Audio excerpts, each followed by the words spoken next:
Hello students, आज हम लोग स्टार्ट करेंगे लेक्चर 2 ऑफ प्लांट किंगडम।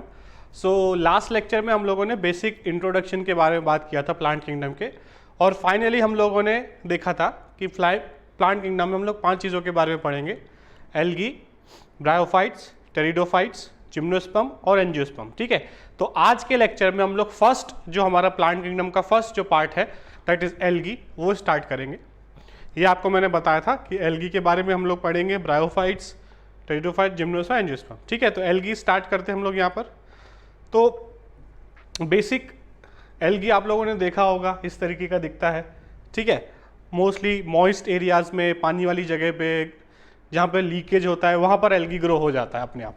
ठीक है, तो इट इज सिंपल, इसका सिंपल स्ट्रक्चर होता है थैलोइड। थैलोइड मतलब, अगर आपको कोई पूछे कि थैलोइड मतलब क्या होता है, which can not be differentiated into root, stem and leaves, मतलब उसमें हमें अलग अलग रूट, स्टेम ऑफ लीव्स नहीं दिखी। जैसे मान लो आपको आम का पेड़ देखा, आपने मैंगो ट्री देखा, तो मैंगो ट्री में आप बता सकते हो ना कि ये इसका रूट है, ये इसका स्टेम है, ये इसके लीव्स हैं, आप इजीली बता सकते हो। और अगर मान लो एक छोटा बात करूँ, एक तुलसी प्लांट है या रोज प्लांट है, उसमें भी आप बता सकते हो ये इसके लीव्स हैं, ये स्टेम है, ये रूट्स हैं। ठीक है, डिफरेंशिएट कर सकते हैं हम देखकर, बट एल्गी में बता सकते हो क्या क्या रूट है क्या लीफ है? नहीं, बस छोटा सा होता है, एकदम लेयर जैसा होता है। तो इस स्ट्रक्चर को हम बोलते हैं थैलोइड स्ट्रक्चर। ठीक है, ऑटोट्रॉफिक मतलब वो अपना खाना खुद बनाते हैं। ठीक है, क्लोरोफिल चाहिए उसके लिए, इसलिए क्लोरोफिल बियरिंग होते हैं। एक्वेटिक होते हैं, फ्रेश वाटर भी होते हैं, और मैराइन। फर्क क्या है? फ्रेश वाटर मतलब नदी में, पॉन्ड में, और मैराइन मतलब सॉल्टी वाटर, मतलब ओशियन में, सी में। ठीक है, तो इस तरीके के organism, they also occur in moist stones and soils and would. अब आप देखोगे सर, ऐसा नहीं है कि सिर्फ पानी में ही मिलता है एल्गी, हमें जो है पत्थर के ऊपर, कभी कभी हम बीचेस पे जाते हैं तो बीच के किनारे लोग बोलते हैं कि पत्थर पे देख के चलना, बहुत स्लिपरी पत्थर है ना। कभी ट्रैकिंग पे जाते हैं तो वहाँ पे लोग बोलते हैं कि देख के चलना, बहुत स्लिपरी है। स्लिपरी क्यों होता है? एल्गी की वजह से। तो स्टोन्स के ऊपर एल्गी ग्रो हो जाता है, सॉइल में भी हमको एल्गी देखने को मिलता है। ठीक है, वुड के ऊपर भी ग्रो हो जाता है। सम अकर इन एसोसिएशन विद फंजाई। ठीक है, अगर एल्गी और फंजाई एक एसोसिएशन बना लेते हैं जिसको हम बोलते हैं सिम्बायोटिक एसोसिएशन। सिम्बायोटिक एसोसिएशन का मतलब होता है कि दो लोग साथ में रहेंगे जिससे दोनों का फायदा होगा। ठीक है, तो एल्गी और फंजाई एक एसोसिएशन बनाते हैं, उसका नाम होता है लाइकेन। ठीक है, जैसे ह्यूमंस में शादी होती है ना, तो शादी होती है तो उसमें वो दोनों का बेनिफिट है। मेल को कुछ चीज़ें नहीं आती, वो फीमेल अच्छे से कर सकती है, फीमेल को कुछ चीज़ें नहीं आती, वो मेल की। ये एक पुरानी हम लोगों का सिस्टम है। ठीक है, अब साइंटिफिक तो नहीं है वो, ठीक है, कि शादी करना कोई साइंटिफिक तो नहीं है, बट ये साइंटिफिकली इनके लिए अच्छा है। क्यों? एल्गी जो है वो फोटोसिंथेसिस कर सकती है, खाना बना सकती है, बट एल्गी के पास सॉइल में से न्यूट्रिएंट एब्जॉर्ब करने की पावर उतनी अच्छी नहीं है। वो पावर किसके पास अच्छी है? फंजाई की। मतलब फंजाई रॉ मटेरियल बहुत अच्छा इकट्ठा कर सकता है, बट फंजाई के पास क्लोरोफिल नहीं है, एल्गी के पास है। तो फंजाई क्या करता है? रॉ मटेरियल सॉइल में से ज़्यादा एब्जॉर्ब करके एल्गी को देता है। एल्गी उसके बदले में जब खाना बना लेता है तो थोड़ा सा खाना फंजाई को दे देता है। तो दोनों का फायदा, दोनों का विन विन सिचुएशन इसको हम बोलते हैं, जिसमें किसी का कोई नुकसान नहीं है, दोनों का फायदा हो रहा है। ठीक है, तो एनिमल्स के साथ भी ये कुछ एसोसिएशन बनाता है, और फंजाई के साथ। ये लाइकेंस के बारे में बहुत बार पूछा जाएगा, और बहुत बार ये अलग अलग चैप्टर्स में ये नाम आपको आएगा, तो याद कर लेना है। Lichens is a symbiotic relationship between algae and fungi. ये आप देख रहे हो, this is sloth bear. Sloth bear के ऊपर भी एल्गी ग्रो हो जाता है, जिसकी वजह से वो ग्रीन दिखने लगता है। होता है ये ब्लैकिश है, ब्राउनिश है, बट ये ग्रीन दिखने लगता है। ठीक है, अब form and size of algae is highly variable. ठीक है, माइक्रोस्कोपिक यूनिसेलुलर फॉर्म है, जैसे कि क्लेमाइडोमोनास, यूनिसेलुलर। ठीक है, कॉलोनियल फॉर्म मतलब कॉलोनी के फॉर्म में रहेंगे, बहुत सारे एक साथ रहेंगे, जैसे कि एग्जांपल है यहाँ पर वॉलवॉक्स। ठीक है, ये आप देख रहे हो अलग अलग है, ये बहुत सारे एक साथ एक कॉलोनी बना के रह रहे हैं। उसके बाद फिलामेंटस फॉर्म, लाइन की फॉर्म में, ऐसे स्ट्रेट लाइन, ट्रेन जैसा, ट्रेन के डब्बे जैसे जुड़े होते हैं इस तरीके से। ठीक है, उसके एग्जाम्पल है यूलोथ्रिक्स एंड स्पाइरोगायर। तो आपको क्वेश्चन किस तरीके का आ सकता है बेटा? इनमें से कोई एक माइक्रोस्कोपिक यूनिसेलुलर फॉर्म का एग्जाम्पल है। ठीक है, आपको 4 ऑप्शन दिए होंगे, ये चारों, तो तो आपको टिक करना होगा Chlamydomonas. Which one of these is a colonial form, 4 option दिए होंगे, आपको वॉल्वॉक्स टिक करना, ठीक है। तो इस तरीके के क्वेश्चन आपको टेस्ट में और फाइनल नीट में भी आ सकते हैं। आगे चलते हैं हम लोग। अब ये रिप्रोड्यूस कैसे करते हैं, ठीक है। रिप्रोडक्शन लाइफ का बहुत बड़ा पार्ट है, ठीक है। रिप्रोड्यूस करेगा तभी वो स्पीशीज आगे चलेगा। तो वेजिटेटिव रिप्रोडक्शन कर सकते हैं, असेक्सुअल भी कर सकते हैं और सेक्सुअल, मतलब तीनों तरीके के रिप्रोडक्शन ये कर सकते हैं जो अर्थ पर प्रेजेंट है। वेजिटेटिव रिप्रोडक्शन कैसे करते हैं? बाय फ्रेगमेंटेशन, मतलब जो एल्गी है उसके फ्रेगमेंट्स टूट जाते हैं और हर फ्रेगमेंट से एक नया एल्गी बन जाता है, ठीक है। तो that is fragmentation.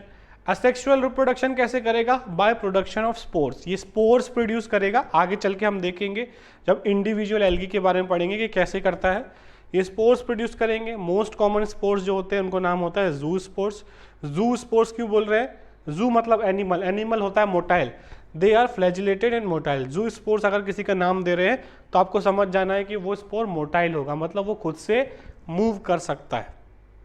They germinate to give rise to new plants, new plants मतलब न्यू एल्गी, एल्गी भी प्लांट्स में ही आता है इसलिए एल्गी को भी हम प्लांट बोल सकते हैं। Sexual reproduction, fusion of 2 gametes, male algae gamete बनाएगा, फीमेल एल्गी बनाएगी, दोनों का मीटिंग होगा और जाइगोट बनेगा और नया एल्गी बन जाएगा। तो ये तो बेसिक सेक्सुअल रिप्रोडक्शन का तरीका हो गया, ठीक है। तो तीनों तरीके से एल्गी कर सकती है, बट ऐसा नहीं है कि एक एल्गी तीनों तरीके से कर सकती है। अलग अलग एल्गी में अलग अलग मिलता है। किसी एल्गी में सेक्सुअल रिप्रोडक्शन देखने को मिलेगा, किसी में असेक्सुअल, किसी में वेजिटेटिव, या फिर उसकी लाइफ फॉर्म के ऊपर, इन्वायरमेंटल फैक्टर के ऊपर। ऐसा भी हो सकता है कि जब फेवरेबल कंडीशंस हैं, सब कुछ अच्छा है, खाना अच्छा है, टेम्परेचर अच्छा है, पानी बराबर मिल रहा है, तो वो सेक्सुअल रिप्रोडक्शन करे। और जब अनफेवरेबल कंडीशन हो, बहुत ज़्यादा हाई टेम्परेचर है, खाना नहीं है, तो वो असेक्सुअल रिप्रोडक्शन कर ले, ठीक है। तो डिपेंड करता है वो लाइफ की किस फॉर्म पे है, इन्वायरमेंटल कंडीशंस क्या है, ठीक है। उसके बाद सेक्सुअल रिप्रोडक्शन में 3 टाइप है, ठीक है। सेक्सुअल रिप्रोडक्शन में क्या होगा? गैमीट्स का फ्यूजन होना है, बट गैमीट के फ्यूजन की भी 3 टाइप है। फर्स्ट है isogamous, fusion of gamete similar in size, दोनों गैमीट्स मेल और फीमेल जो है वो सिमिलर है साइज में, तो उसको हम बोलेंगे आइसो। आइसो मतलब होता है सेम। वो फ्लैजिलेटेड भी हो सकते हैं, नॉन फ्लैजिलेटेड भी हो सकते हैं। फ्लैजिलेटेड आइसोगैमस का एग्जाम्पल है यूलोथ्रिक्स और नॉन फ्लैजिलेटेड का एग्जाम्पल है स्पाइरोगायरा, ठीक है। समझ में आ गया? आइसोगैमस मतलब male and female gamete size में सेम होंगे। Anisogamous, fusion of 2 gamete dissimilar in size, 2 gamete है वो डिसिमिलर है साइज में, एक छोटा एक बड़ा, ठीक है। एग्जाम्पल्स यहाँ पे दिया हुआ है, Eudorina. Oogamous, fusion between 1 large non motile female gamete. अब यहाँ पर क्या फर्क है? आप देखोगे डायग्राम में तो सर सेम ही दिख रहा है। यहाँ पर हमेशा मेल छोटा होगा, फीमेल बड़ा होगा। यहाँ पे उल्टा भी हो सकता है, एनाइसोगैमी में मेल छोटा फीमेल बड़ा या मेल बड़ा फीमेल छोटा हो सकता है। बट ऊगैमी में याद रखना, ऊ मतलब होता है फीमेल, ठीक है। ऊ वर्ड जो है वो फीमेल के लिए यूज किया जाता है। तो यहाँ पर फीमेल गैमीट बड़ा होगा और नॉन मोटाइल होगा, मेल गैमीट छोटा होगा और मोटाइल होगा, मतलब मेल गैमीट फीमेल के पास आएगा फॉर फर्टिलाइजेशन, ठीक है। तो ये अच्छे से याद रखना है, 1 large non motile female gamete and a smaller motile male gamete. Example Volvox and Fucus, ठीक है। तो ये होगा सेक्सुअल रिप्रोडक्शन के 3 टाइप। आइसोगैमी, दोनों गैमीट सेम। एनाइसोगैमी में कोई भी गैमीट छोटा हो सकता है और दूसरा बड़ा हो सकता है, कोई भी। इसमें फिक्स है, फीमेल गैमीट लार्ज होगा, नॉन मोटाइल होगा, मेल गैमीट छोटा होगा और मोटाइल होगा, ये फिक्स है, ठीक है। ये हो गया हमारा ऊगैमस। उसके बाद करते हैं बेनिफिट्स ऑफ एल्गी। एल्गी के बारे में क्या क्या बेनिफिट्स हैं इसके। Through photosynthesis they fix half of the total CO2 on earth and increase the level of dissolved oxygen, ठीक है। CO2 फिक्सेशन करना, half of the CO2, plants का हाफ जो है वो एल्गी करती है। CO2 फिक्सेशन मतलब CO2 से ग्लूकोज बनना, ग्लूकोज बनेगा तो वो प्लांट ग्रो होगा, एल्गी ग्रो होगी और बायोमास बढ़ेगा। उसको कोई दूसरा एनिमल खाएगा, उस एनिमल को कोई दूसरा एनिमल खाएगा। लाइफ के लिए हमें बायोमास चाहिए और बायोमास के लिए हमें जो है प्रोड्यूसर्स चाहिए। तो प्रोड्यूसर्स कौन से होते हैं? जो क्लोरोफिल बियरिंग होते हैं, जो CO2 फिक्स करते हैं, ठीक है। They are primary producer and the basis of the food cycle in all aquatic animals, ठीक है। जो भी एक्वेटिक एनिमल्स हैं वो इसी को खा के काम चलाते हैं, कहीं ना कहीं डायरेक्टली और इनडायरेक्टली। छोटी वाली मछली एल्गी को खाएगी, कोई बड़ी वाली मछली उस छोटी मछली को खाएगी, मतलब इनडायरेक्टली बड़ी मछली भी एल्गी पे डिपेंडेंट है। अगर छोटी एल्गी नहीं होगी तो छोटी मछली कुछ खाने नहीं मिलेगा, वो मर जाएगी, छोटी मछली मर जाएगी तो बड़ी मछली भी मर जाएगी, ठीक है। तो एक्वेटिक एनिमल्स का फूड सोर्स ये है, ठीक है, दे आर प्राइमरी प्रोड्यूसर्स। उसके बाद 70 species of marine algae are used as food. बहुत सारी एल्गीज को खाया जाता है। अब इंडिया में ज़्यादा नहीं खाया जाता, बट यूरोप में जाओगे, जापान में जाओगे, वहाँ पर एल्गीज को खाया जाता है। एल्गीज के अलग अलग डिश बनाए जाते हैं, ठीक है। जैसे एग्जांपल है पोरफायरा, लेमिनेरियस, आर्गस। हम भी खा सकते हैं, प्रोटीनिशियस होते हैं, अच्छे होते हैं, ठीक है। अगर एक प्रोडक्ट है जेलिडियम और ग्रेसिलेरिया एल्गी से मिलता है, यूज टू ग्रो माइक्रोब्स, जो लेबोरेटरी में माइक्रोब्स को ग्रो करते हैं, है ना। जो बायोलॉजी के लेबोरेटरीज होते हैं, रिसर्च लेबोरेटरीज, मान लो किसी बैक्टीरिया को ग्रो करना है, तो बैक्टीरिया को ग्रो करने के लिए उसे खाना देना पड़ेगा। तो एक पेट्री डिश होती है, आपने कभी देखा हो, एक ग्लास का राउंड डिश होता है लैब्स में, उसमें हम लोग अगार डालते हैं पहले, ठीक है। अगर ये पाउडर है उसको इस तरीके से डालते हैं और आप देख रहे हो यहाँ पर बैक्टीरिया फंगस ग्रो हो रहा है। तो इसको ग्रो करने के लिए ग्रो करते हैं, फिर उस पर स्टडी करते हैं कि कौन सा एंटीबायोटिक उस पर काम कर रहा है, कौन सा नहीं कर रहा है। इसी तरीके से हमने एंटीबायोटिक्स डेवलप किए, अलग अलग मेडिसिन डेवलप करते हैं, ठीक है। और आपने देखा होगा जो आइसक्रीम आप घर पे बनाते हो वो उतना थिक नहीं बन पाता, अच्छा नहीं बनता। और बाहर से जो खरीद के खाते हैं अमूल का आइसक्रीम या किसी और कंपनी का, बहुत थिक होता है वो। या शेक, या घर पे बनाओगे शेक उतना थिक नहीं होता, बाहर वाले शेक में अलग ही मज़ा आता है। तो उसमें क्या करते हैं वो लोग, ये प्रोडक्ट्स मिलाते हैं, अगार मिलाते हैं, ठीक है, जिससे वो थिक हो जाते हैं और थोड़ा ज़्यादा अच्छा टेस्ट में लगता है, ठीक है। तो ये एक एल्गी का ही प्रोडक्ट है अगार। उसके बाद some marine brown and red algae produce hydrocolloids. ये हाइड्रोकोलोइड्स बनाते हैं, ठीक है, जो कि वाटर होल्डिंग है, तो इनको यूज़ किया जाता है। एग्जांपल है एल्गिन जो ब्राउन एल्गी से मिलता है, कैराजीन जो रेड एल्गी से।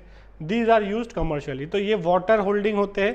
पहले के ज़माने में सब्जियों को, फ्रूट्स को ट्रांसपोर्ट करने के लिए, जैसे आपने देखा होगा सब्जी वाला फ्रूट्स और वेजिटेबल में बार बार पानी डालता रहता है, क्यों? क्योंकि वाटर उस पर रहेगा तो वो सूखेगा नहीं, ठीक है, ख़राब नहीं होगा। उसी तरीके से जब ट्रांसपोर्ट करेगा तो बराबर कोई बार बार पानी नहीं डाल सकता, तो हम इनमें हाइड्रोकोलोइड्स में पैक कर देते थे। आज के ज़माने में क्या है, हमारे पास रेफ्रिजरेटेड ट्रक्स है, जो ट्रक्स है उनमें एसी लगा रहता है, तो वो करने की ज़रूरत नहीं। बट पुराने ज़माने में अभी भी कुछ कंट्रीज़ में किया जाता है, अफ्रीका में, जहाँ पर ये इसमें पैक कर देते हैं, सब्जियों को इससे ढक देते हैं, जिससे वो ड्राई ना हो जाए, ख़राब ना हो जाए ट्रांसपोर्टेशन के टाइम पे। उसके बाद protein rich unicellular algae, chlorella and spirulina, ये आप देखोगे, ये अमेज़ॉन पे मिल भी जाता है, ऐसे टैबलेट्स आते हैं, आप खा सकते हो, प्रोटीन होता है इसमें। और जो स्पेस ट्रेवलर्स होते हैं, जो एस्ट्रोनॉट स्पेस में जाते हैं, वैसे खाना नहीं लेके जा सकते, बहुत कम स्पेस होता है उनके व्हीकल में, तो ऐसा नहीं है कि भाई मैं सब्जी ले जाऊँ, रोटी ले जाऊँ, तो वो ये टैबलेट्स लेके जाते हैं, ठीक है, अलग अलग चीज़ों की टैबलेट लेके जाते हैं, जिससे वो वहाँ पर प्रोटीन ले सके, ठीक है। तो ये एल्गी एस्ट्रोनॉट्स को भी काम आती है। अब क्लासिफिकेशन अगर हम करें तो क्लासेस ऑफ एल्गी जो है, फर्स्ट है क्लोरोफाइसी, जिनको हम लोग ग्रीन एल्गी के नाम से जानते हैं, फियोफाइसी, जिसको हम ब्राउन एल्गी के नाम से जानते हैं कॉमनली, और थर्ड है रोडोफाइसी, रेड एल्गी, ठीक है। तो एल्गी 3 प्रकार की है, 3 टाइप्स की हैं, ग्रीन एल्गी, ब्राउन एल्गी और रेड एल्गी, ठीक है। एक एक करके हम इन तीनों को पढ़ेंगे, देखेंगे क्या क्या डिफरेंसेस है, सबसे लास्ट में हम इनके डिफरेंसेस देख लेंगे, ठीक है। तो सबसे पहले हम स्टार्ट करते हैं ग्रीन एल्गी, ठीक है। क्लोरोफाइसी इसका साइंटिफिक टर्म है। ये यूनिसेलुलर भी हो सकते हैं, अकेले वाले, कॉलोनियल भी हो सकते हैं, जो मैंने बताया बहुत सारे एक साथ, और फिलामेंटस मतलब चेन की फॉर्म में, ठीक है, तीनों तरीके के हो सकते हैं। They are grass green due to pigment chlorophyll a and b, chlorophyll a और बी की वजह से ग्रीन देखते हैं, इसलिए इनको ग्रीन एल्गी बोलते हैं, ठीक है। क्लोरोप्लास्ट जो इसके अंदर है वो अलग अलग शेप का हो सकता है, ये ज़्यादा नहीं पूछा जा सकता, नहीं पूछा था तो ये पॉइंट को आप स्किप कर सकते हो, ठीक है, कि उसकी क्लोरोप्लास्ट का शेप ये नहीं पूछा जाता, तो इसको स्किप कर सकते हो।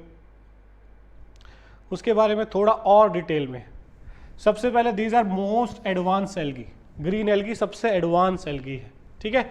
और these are the ancestor of higher plants, higher plants इन्हीं से बने, ठीक है, ऐसा नहीं कोई आसमान से टपका है, पहले एल्गी आया, एल्गी से ही ब्रायोफाइट, कुछ एल्गीज ब्रायोफाइट बन गए, कुछ ब्रायोफाइट टेरिडोफाइट बन गए, ऐसा नहीं कोई आसमान से टपका है।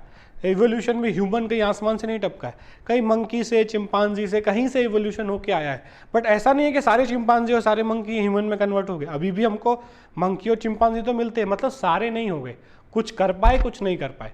तो जो एल्गी आगे इवोल्यूट कर पाए वो ब्रायोफाइट्स बन गए, टेरिडोफाइट, जिम्नोस्पर्म और एंजियोस्पर्म, जो सबसे लेटेस्ट प्लांट्स हैं, सबसे evolve.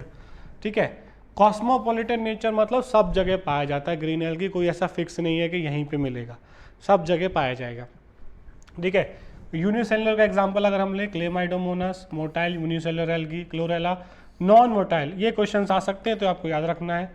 Kelvin discovered Calvin cycle by experimenting on Chlorella, ये फोटोसिंथेसिस में टॉपिक आएगा कैल्विन साइकिल।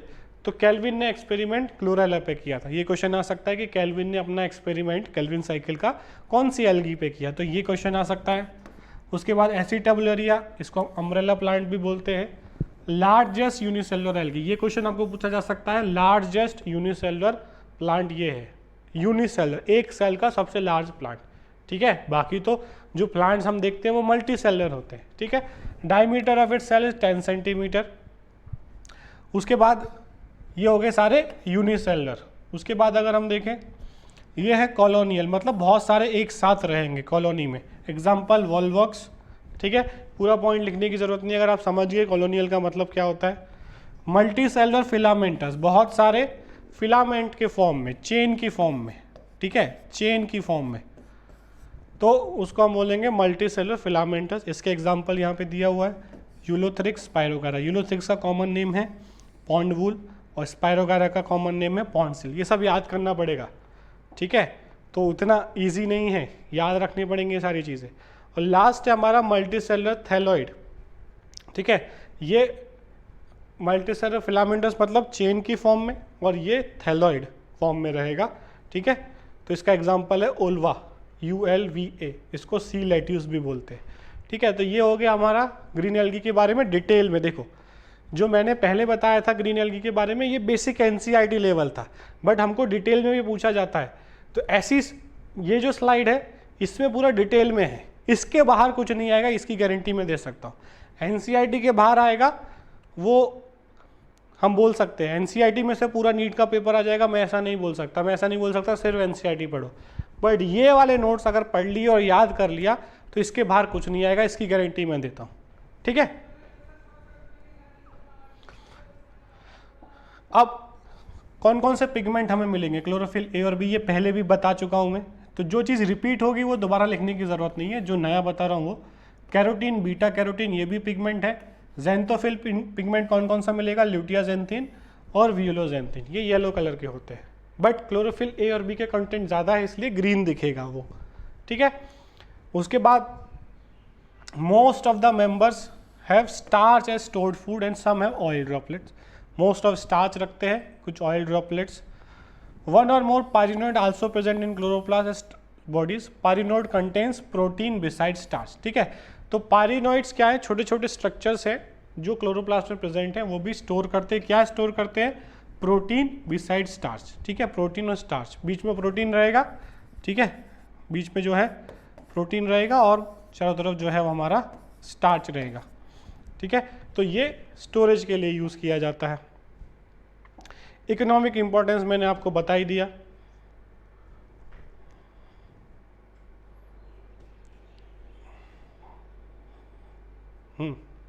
इकोनॉमिक इंपॉर्टेंस बता दिया, फूड की तरह यूज़ होता है, एंटीबायोटिक्स, स्पेस रिसर्च में, और पैरासिटिक एल्गी ये यूज़ नहीं है, बट कुछ एल्गी जो है वो पैरासिटिक होती हैं, वो किसी और प्लांट पर रहेंगी और डिजीज़ कॉज कर सकती है। ठीक है, तो ये इंपॉर्टेंस नहीं है, ये हार्मफुल है।